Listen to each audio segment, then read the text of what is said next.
Okay, so here's the new custom portfolio add feature. So what we're going to do when you log in, as you can see here, there's no portfolios created. Go under My Portfolios, Add Portfolio, and let's put in two taxable accounts.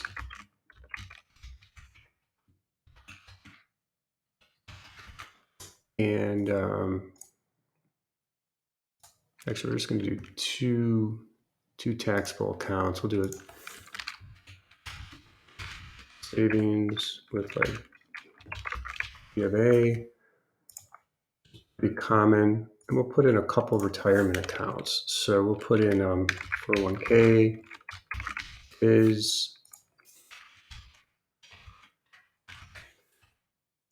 we will add another account, IRA, two IRAs.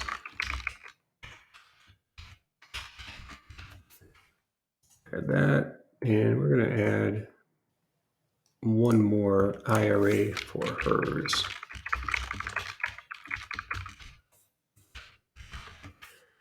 And so you see how simple that was. Now what we're going to do in our taxable account, we carry VTI, which is common Vanguard ticker, US stock. So pretty straightforward. We don't modify the price there.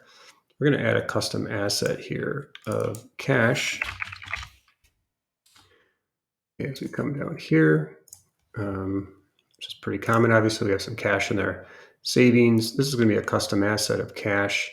We're going to set this just at $1. So we'll hit add. And, I'm going to double check here. I'm actually going to delete this one. I don't remember if I did it at cash. So I'm going to delete this ticker. I'm going to re-add that. Yep. So we want the market price at 1. So we add that.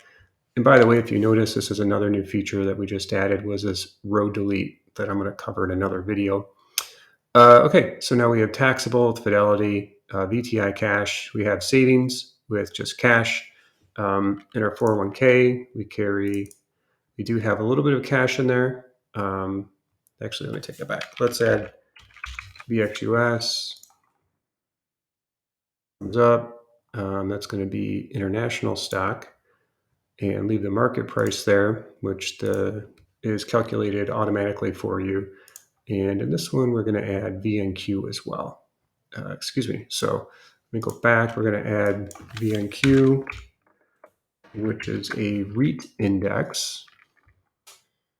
And come down here under asset type. We're going to add that. Under his, just for demo purposes, we'll keep VNQ in there in his IRA. And under hers, we're going to add custom ticker, and we're going to put more VTI there. So you hit find, that'll refresh, come up here, pick US stock. So there we go. Okay, so now we have the accounts built out. So let's add some quantities. So VTI, we looked at our account. We have 235 shares that we bought at 178. So we'll go ahead and hit add there. Cash, we keep about $5,000 in cash in that account. So we want to account for that. Savings in our savings account, emergency fund, we keep about $45,000 in there. 401k his, so VXUS, we have 387 shares that were bought at 47. So we'll hit add there. And VNQ, we just started buying that, so we only have about 26 shares, and we bought that at 82. We'll come down here with we have 158 shares that we just bought at market price, and then here with VTI, we actually bought this a while ago. So we do have 650 shares that were bought at 115.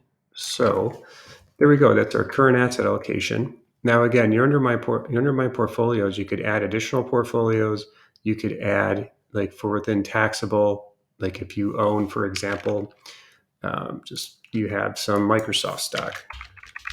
You could add in an individual stock. There's Microsoft. And my personal best practice is I'll leave it as a U.S. stock. And the reason for that is I'll show in a second under asset allocation, I want to account for Microsoft as a stock. So I'll go ahead and leave it in. That's obviously the market price. And I own about 300 shares of Microsoft. So and I bought that a couple years ago when it was down to around 215. And there we go. So now we've configured the quantities.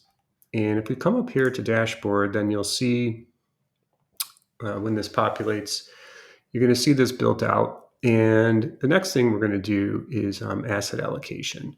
But here, what you can see is you see how the account's built out. So a really nice simple view and table that shows, for example, taxable fidelity, $170,000, weighted at 42%. You can see the cost basis, the gain, the return, the dividend yield on that account, and then the projected annual dividend as well.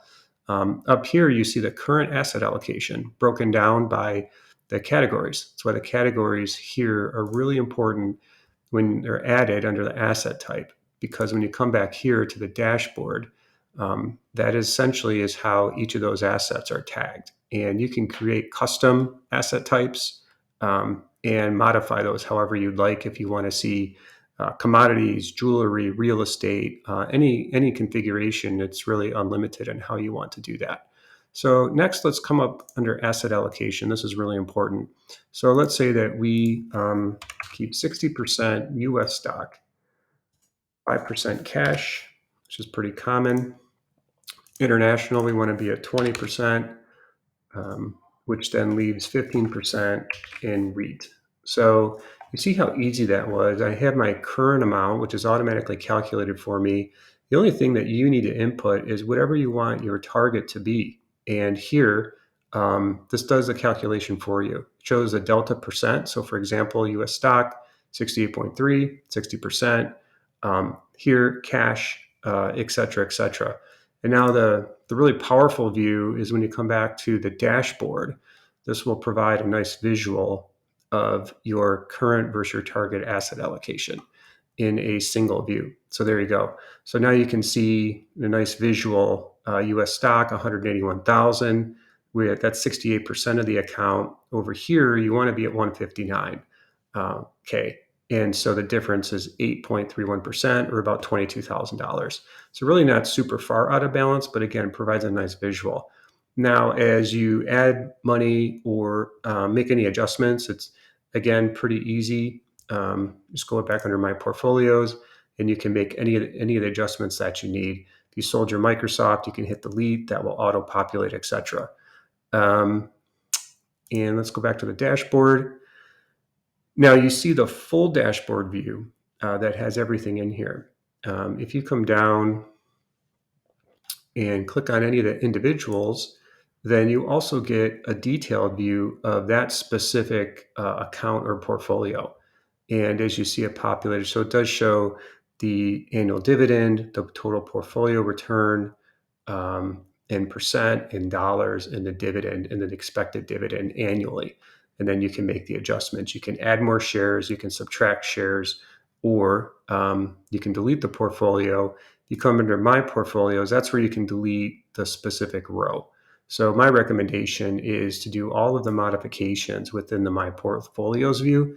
And then whether it's number of shares or adding shares, et cetera, et cetera. So that's a overview of building out portfolio, my custom portfolio.